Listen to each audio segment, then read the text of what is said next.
Bom dia, boa tarde ou boa noite, sejam bem-vindos a mais um vídeo do canal. Eu sou Cleiton Mo e eu vou dar continuidade à mitologia Pokémon. Vamos ver quantos eu vou conseguir falar nesse vídeo. A gente tinha parado depois da sexta geração, né? Ou seja, vamos para a sétima agora. Então, vamos começar explicando os Tapus, né? Que nesse caso o nome deles em japonês é diferente e eu posso acabar confundindo um momento ou outro do vídeo. Mas, bora lá. A gente tem o Tapu Koko, né? Que fica em Melemele. A gente tem a Tapu Lele, que é em Akala. O Tapu Bulu, que fica na Ula Ula. E a Tapu Fini, que fica na Pony Island. Cada um é como se fosse uma divindade guardiã daquela ilha, né? Daquela ilha ali. É uma aula, arquipélago, né? Então, cada um deles é uma divindade ali. Eles protegem o ambiente ali de qualquer catástrofe e tal. E tem uma lenda deles que falam que quando bestas vieram de outros lugares e tudo mais, um lugar muito distante, que abriu um buraco no céu e caiu. Porque eu adoro esse negócio de buraco no céu. Que um buraco no céu e caiu, eles lutaram contra elas. Quem eram essas bestas? As Ultra Beasts, né? Que diferente de Deoxys ele veio de outro planeta, ou de outra galáxia, mas ainda nesse universo. Já as Ultra Beasts, elas vêm de outros universos. E aí a gente são, no caso, a gente pode considerar que são 10. Não, 11, né? A gente pode considerar que são 11. Se fosse considerar por Apolo separado de Naganadel, né? Mas, enfim. E cada uma delas, eles são como se fossem quase pokémons comuns, só que muito fortes. Eu considero eles como, eu gosto de dizer que eles são como se fossem as aves lendárias, por exemplo. Eles têm uma função específica lá.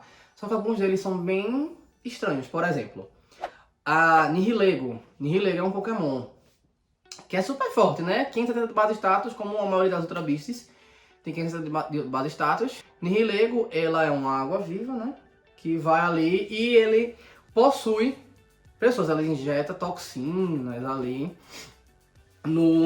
na mente do hospedeiro, né? E ele vai sugando as vibrações psíquicas do hospedeiro, né? Ele enlouquecendo, ele sofrendo, essas coisas, né? Mas ela não tem uma função muito forte como lendário, nem nada desse tipo. E vale para todos os outros, né? A gente tem a Feromossa, que ela tem nojo do que tem nesse universo. Ela é toda fresca, assim, eu só tô com nojo disso aqui. O que eu acho bem legal essa antítese, já que ela é uma baratona, né? Ela é uma barata albina gigante. Então, a ponto que o base status mais alto dela é Speed, né? Que ela corre horrores, é meio que pra fugir. Cara. O Buzzwole, ele é um mosquito, né? Marombeiro, que ele fica todinho assim. Ele também não tem uma função muito específica. Nenhum dos Ultra Beasts tem. Se fala que essas Ultra Beasts, elas têm referência aos pecados, né? Como cada uma delas teria uma delas. Por exemplo, isso em inglês, Kamitsurugi, Kartana, seria a ira, porque a gente pode considerar que o universo deles, ele era um polinizador, né? Já que ele ficava indo de planta em planta, vamos dizer que ele é um polinizador. Mas ele seria a ira, porque ele corta tudo, assim, né? E eu gosto do trocadilho do nome dele em japonês. Kamitsurugi, Tsurugi, espada. E o Kami pode ser ou papel, ou Deus, tipo, o Deus espada, ou papel espada, né? Para referência que ele corta. Eu acho isso muito legal. Como não tá escrito em kanji, não dá pra ter certeza. Mas, enfim. A gente tem a Tekaguya Celesteela, que ela é uma referência à Kaguya, da mitologia japonesa, né? Então, como eu falei, também não tem muita referência. A gente tem Blacephalon, a gente tem Stakataka, Walpole, Naganadel, Guzzlord. Guzzlord diz que ele não defeca. A Pokédex fala que ele consome, ele vai consumindo tudo. Ele é a representação do buraco negro. Ele vai consumindo tudo, e ele não elimina, ele não excreta nada. Deixa eu ver se faltou mais algum. Falei. Zergtray. Zerg-Tree ele fica consumindo eletricidade, ele fica num lugar lá onde ele fica levando raio.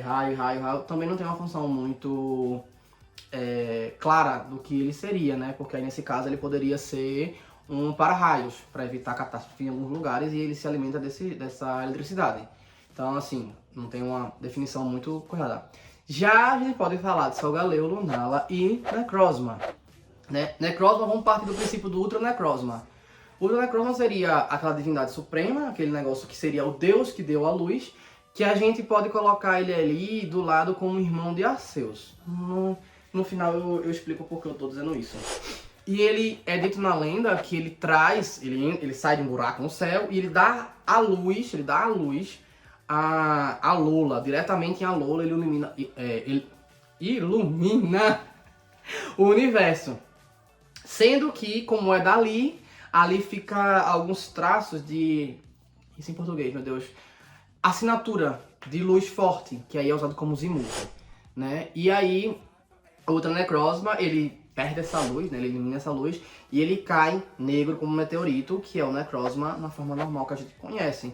E dele saem duas expressões nebulosas, vamos dizer assim, né? Que seria o Cosmo, que logo em seguida evolui para o Cosmoem, e por último ele evolui ou para Solgaleo ou para Lunala. Mas nesse caso é dito como se eles já saíssem como Solgaleo e Lunala, que são as representações, respectivamente, do Sol e da Lua pra gente. Então seriam as divindades da noite e as divindades do dia, a divindade da noite e a divindade do dia, né? Que traria ali aquele equilíbrio. Que aí, como eles, vamos dizer que eles nasceram a partir de partes, Necrozma pode consumir eles de volta, né? Absorvê-los de volta. E aí a gente tem o Dollwings e o Duskmane, né? Que são as formas do Necrozma com o Solgaleo e com a Lunala. E aí, quando ele absorve a outra parte da luz, ele pode virar o Ultra Necrozma, né? E voltar para o seu estado original. Só que aí eles têm consciência, né? O Solgaleo e Lunala têm consciência própria. Então é meio estranho pensar nisso. Mas eu prefiro considerar que são filhos, realmente, do Necrozma. E aí ele tem que absorver muita luz para ele... O Necrozma sozinho tem que absorver muita luz para voltar para o estado dele de Necrozma. A gente tem Zeraora, que é um Pokémon Ranger, como eu já falei nos outros vídeos. É um Pokémon que ele sai lá, tá desequilibrado da natureza, eu vou ajudar a reequilibrar. Ele seria um Pokémon Ranger. Eu gosto de chamá-lo carinhosamente de Mogli elétrico. Pra mim, ele me lembra muito Mogli. A gente tem também Marshadow, que ele também faz a mesma coisa, só que ele não é muito ativo, ele fica observando das sombras e ele acaba induzindo alguns Pokémons, algumas pessoas a fazerem o que ele julga que seria o certo para restaurar o equilíbrio. E ele, só quando realmente ele não tem escolha, é que ele intervém ali para poder restaurar aquele equilíbrio, né? E a última seria Magearna, que é um Pokémon criado pelo ser humano, né? Por um cientista. Eu esqueci agora o nome dele, rapidamente, que ele fala no filme dela.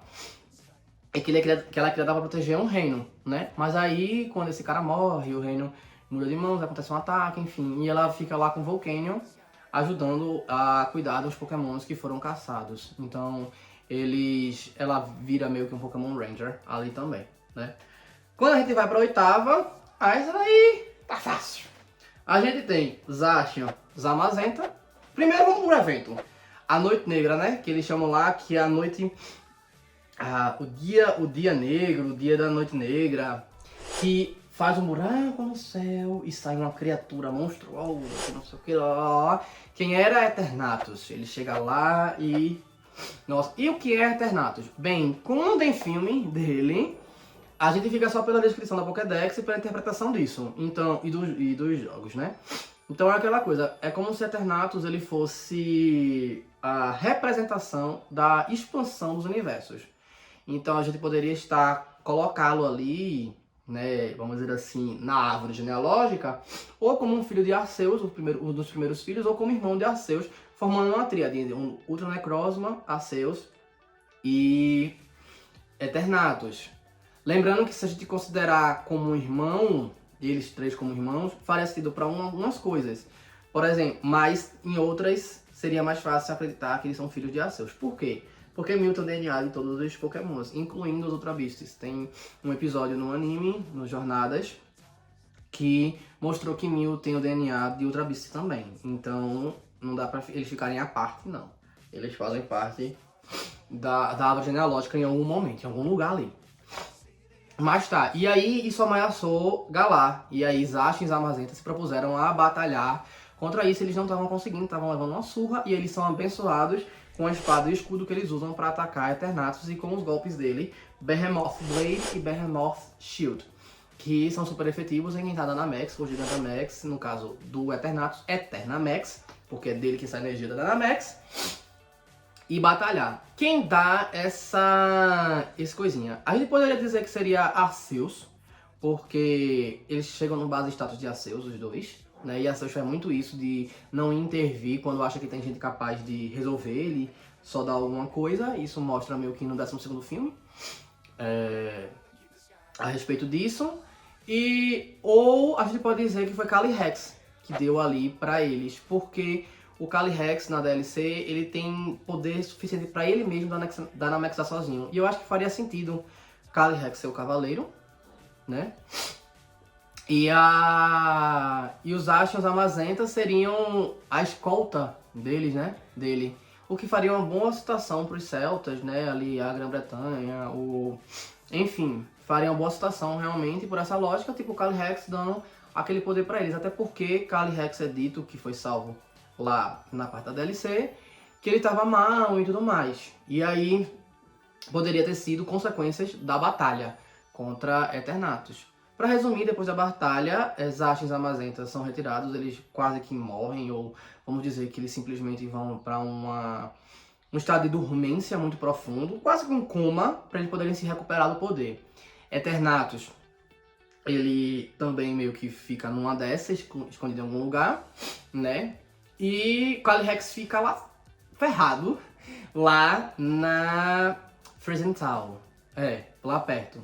E aí ele é resgatado, e aí lá ele interfere num problema que a sociedade estava passando, que no caso é o Spectrier e o Glastrier, que são basicamente a expressão da morte da hipotermia, que no caso seria o Glastrier, e a morte de fome, que seria o Spectrier, né? Seria a representação dessas mortes, que para os celtas, principalmente nas indígenas que moravam na parte mais fria, faz todo sentido essa referência.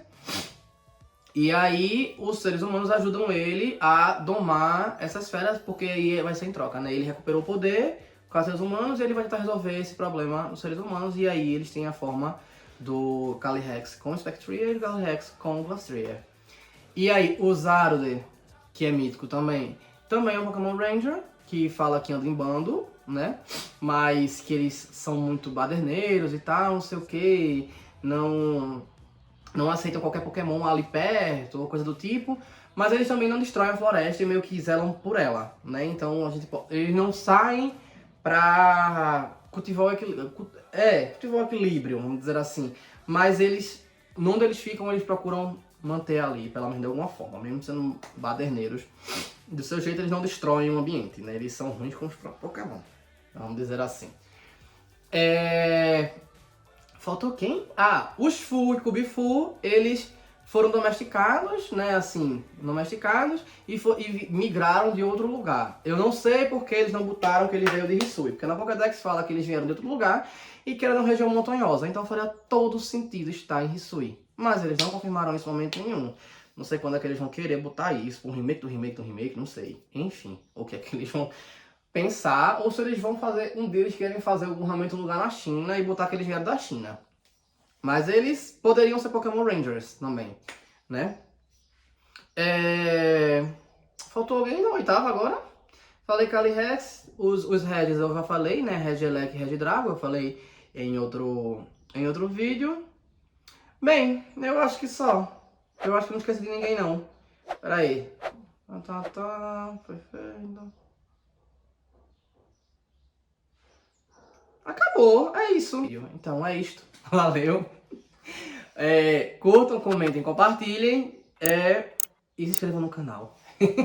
Valeu.